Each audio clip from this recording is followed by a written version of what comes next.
segundo episódio da nossa série Fui Contratado, e agora? E hoje a gente vai falar um pouco mais sobre a documentação que precisa ser olhada aí, né, logo que a gente entra. Recapitulando, no primeiro episódio nós falamos então sobre o primeiro passo, né, o que a gente deve fazer logo que a gente chega. Então, se você ainda não assistiu, volta lá depois e assiste, porque é bem importante essa continuidade para você entender aí todo o passo a passo que a gente está trazendo aqui, certo?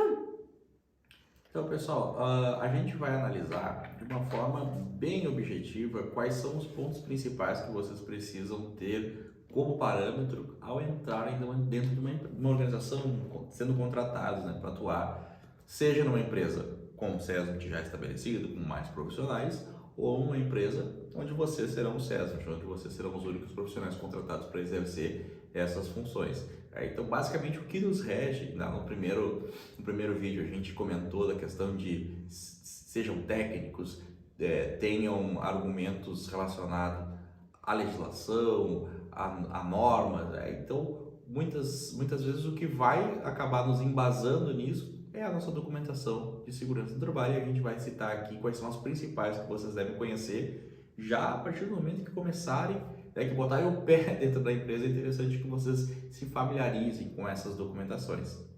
Isso aí. Eu sou a Deise Sprenger, sou engenheira de segurança do trabalho, engenheira de produção de formação técnica e segurança do trabalho, e a gente vai trazer então um pouco dessa experiência com documentação, né? Muitos documentos, né, passam pela nossa mão e a gente precisa minimamente saber por onde começar quando a gente está falando sobre isso, assim, né? Exatamente. Eu, pessoal, sou Yuri Machado, sou técnico de segurança do trabalho, engenheiro de produção, engenheiro de segurança do trabalho, e aqui com a Deise a gente está nessa parceria para executar essa transmissão de conhecimento para vocês a respeito agora de documentações, de documentos que serão pertinentes para o dia a dia de vocês. E a primeira coisa que eu gostaria de comentar com relação a essa questão de documentação é o que é a documentação de segurança do trabalho para você? Para que ela serve? Se a resposta de vocês nesse momento foi para cumprir as normas regulamentadoras, a gente precisa mudar esse pensamento. O que é importante a gente ter como premissa relacionada à segurança do trabalho? As documentações de segurança do trabalho, elas servem para prevenir acidentes e doenças ocupacionais. Essa é a função final, esse é o objetivo das documentações de segurança do trabalho. Então, a gente precisa mudar esse pensamento e essa máxima que eu preciso ter as documentações para atender às legislações. Obviamente que isso faz parte do pacote, mas o objetivo principal, com certeza, é prevenir acidentes e as doenças ocupacionais dos nossos trabalhadores, dos nossos empregados, né? E também, por que não, manter a empresa saudável, né? Então, uma empresa com acidentes, uma empresa com funcionários doentes, uma empresa com funcionários aí com um grande número de afastamentos, essa empresa ela é doente também, ela adoece junto com os trabalhadores. Então, somos funcionários da empresa nesse momento, então somos uma das principais partes interessadas em que a empresa seja saudável, para a gente também manter o nosso emprego. Por que não, né? A gente sempre fala em segurança do trabalho como algo preventivo, e por que não a prevenção de manter essa empresa saudável também não seja um dos nossos objetivos. Verdade. Não são empresas distintas, né?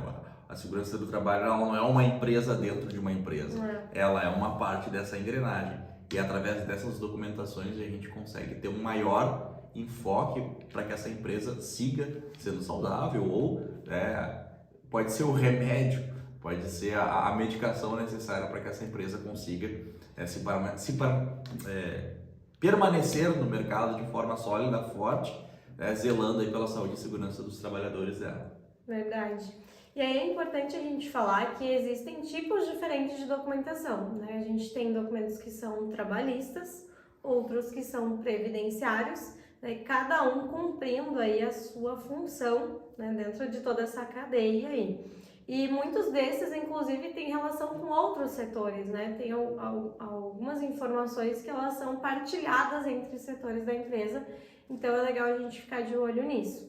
Bom, numa empresa com SESMIT, né, que já existe um SESMIT, muito provavelmente já vão existir alguns documentos, né? E isso é muito bom porque, inclusive, é fonte de informação para vocês, né? Então, por exemplo, provavelmente já vai ter um PGR, um PCMSO, PGR, né? Programa de Gerenciamento de Riscos, né? O PCMSO, Programa de Controle Médico de Saúde Ocupacional. Então, muito provavelmente já vão existir esses documentos.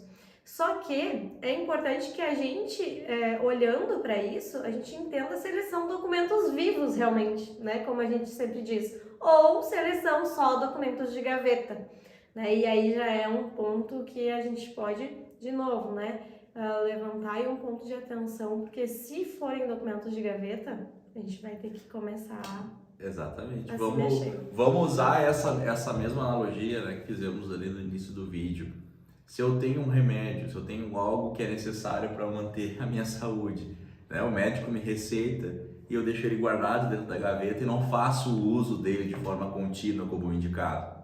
Não vai funcionar. Não vai funcionar. O remédio dentro da gaveta, ele não vai funcionar. E digo para vocês, surpreendentemente, o programa guardadinho lá também, ele vai atender a legislação por simplesmente existir, vai.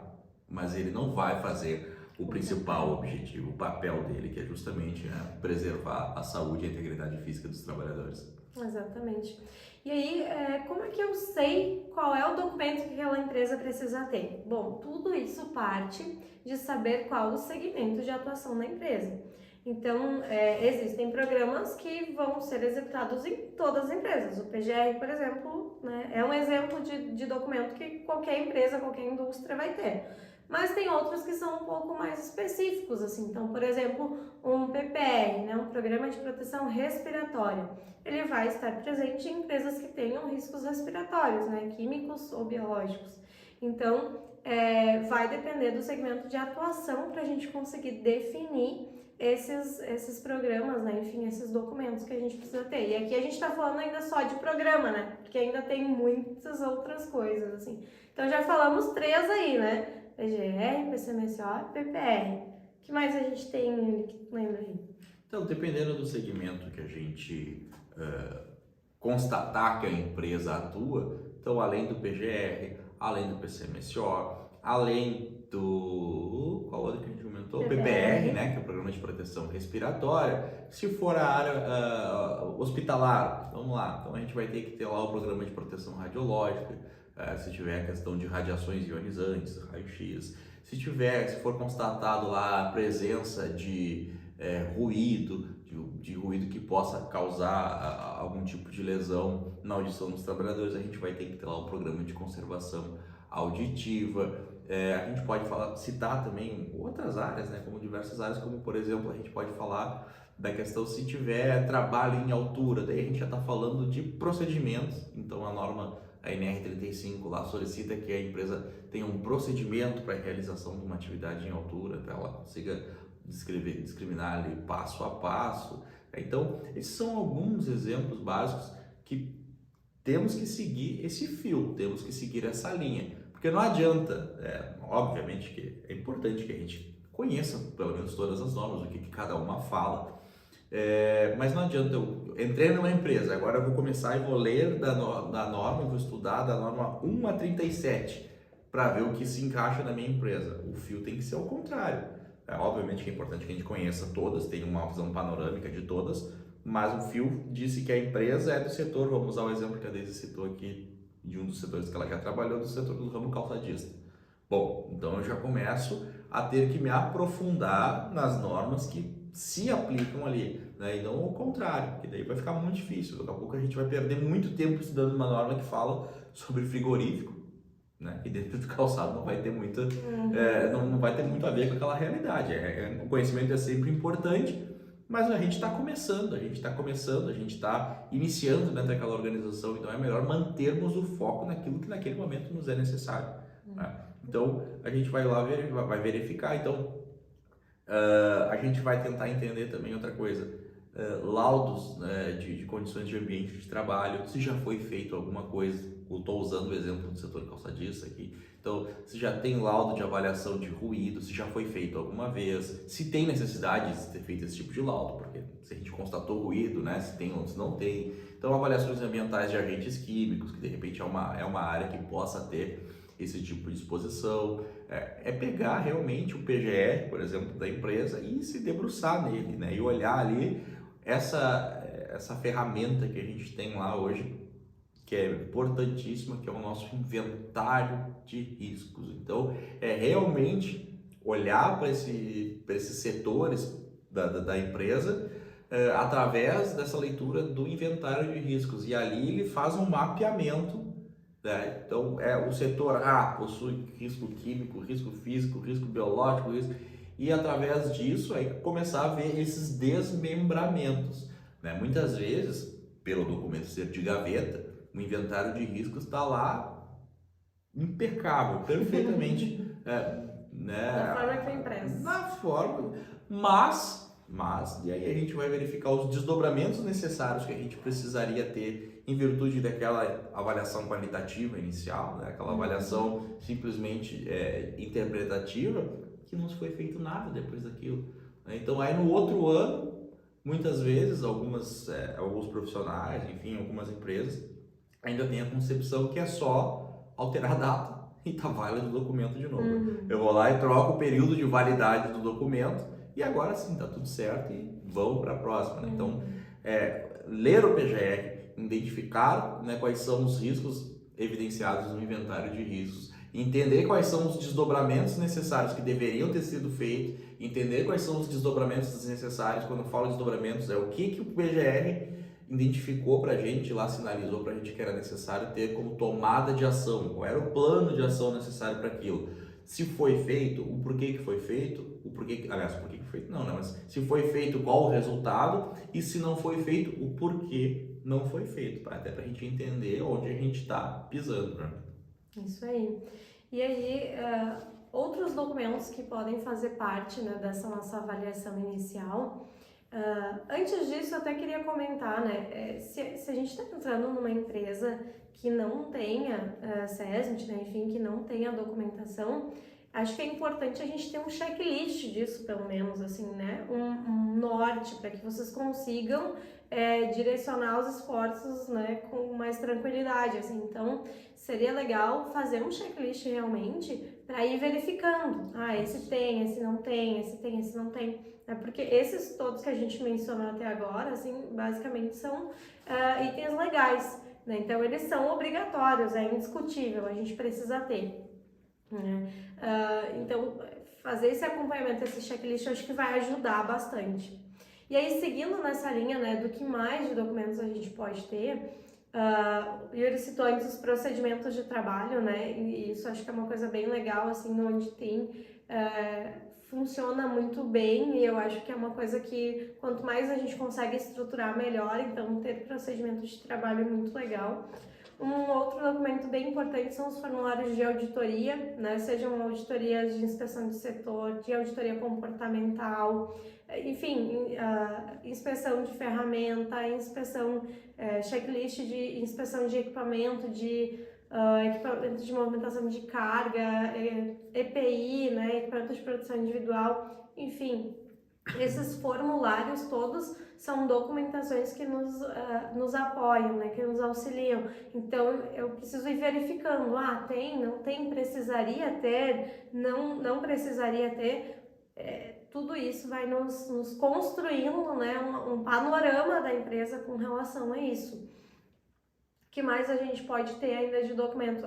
Sim, os registros de CIPA, né? Os registros de inspeção do Ministério do Trabalho, né? As atas de reunião da CIPA, é interessante As a gente atas de reunião olhar da também, né? Se a CIPA. empresa possui uma CIPA estruturada, a gente pega essas atas de reunião, porque nas atas vai contar a história da CIPA, vai contar as dores, as dificuldades, os problemas que foram levantados, os problemas que provavelmente não foram resolvidos, nem todos vão ser, e buscar entender também o porquê. Lembra que a gente comentou no primeiro vídeo, é importante a gente conhecer as pessoas Então, muitas vezes a gente vai conhecendo as pessoas e vai identificando alguns problemas, por exemplo, que não foram resolvidos, porque a pessoa responsável por resolver aquele problema não foi, de certa forma, convencida da forma correta que aquilo era necessário fazer uma melhoria.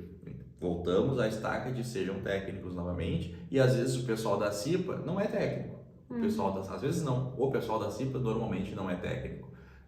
Porque são trabalhadores que foram treinados, que foram preparados através de um curso de 20 horas, mas que não é um curso que vocês têm, por exemplo, de 2 anos de técnico de segurança.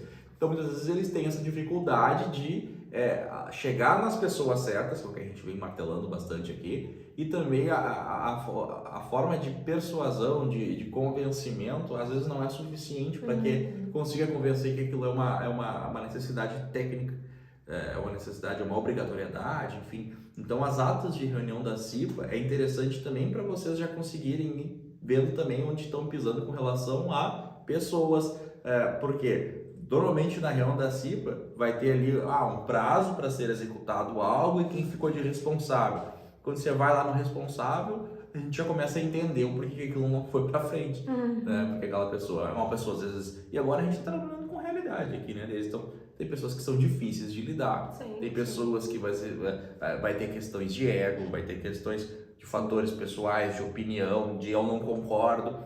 Então, leiam as atas de reunião da CIPA, peguem ali 2, 3 anos para trás, se for o caso, que vocês vão conseguir ver. E outra coisa, ali vai ter muito material para que vocês mesmos trabalhem.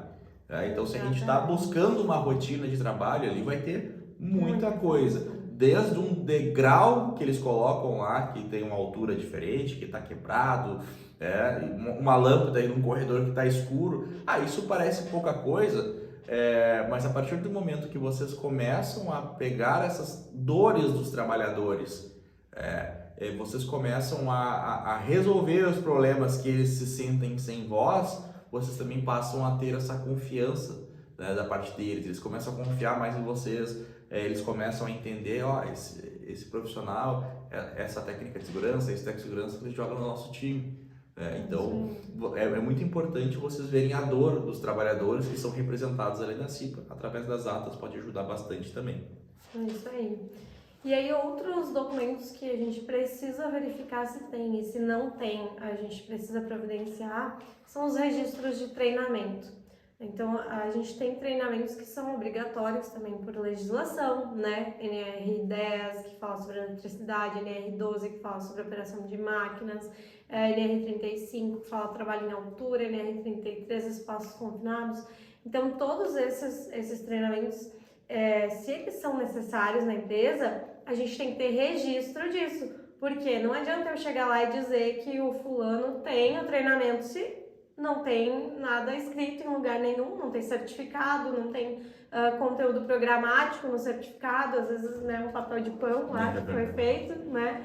Então, tudo isso precisa estar registrado. Então, primeiro, vejam que a gente volta lá no começo. Preciso conhecer o segmento da empresa para saber os treinamentos que são necessários para aqueles trabalhadores, para conseguir verificar se eles existem. E se não existem, já vamos colocar isso, né, como ponto de atenção para providenciar, porque são obrigatórios.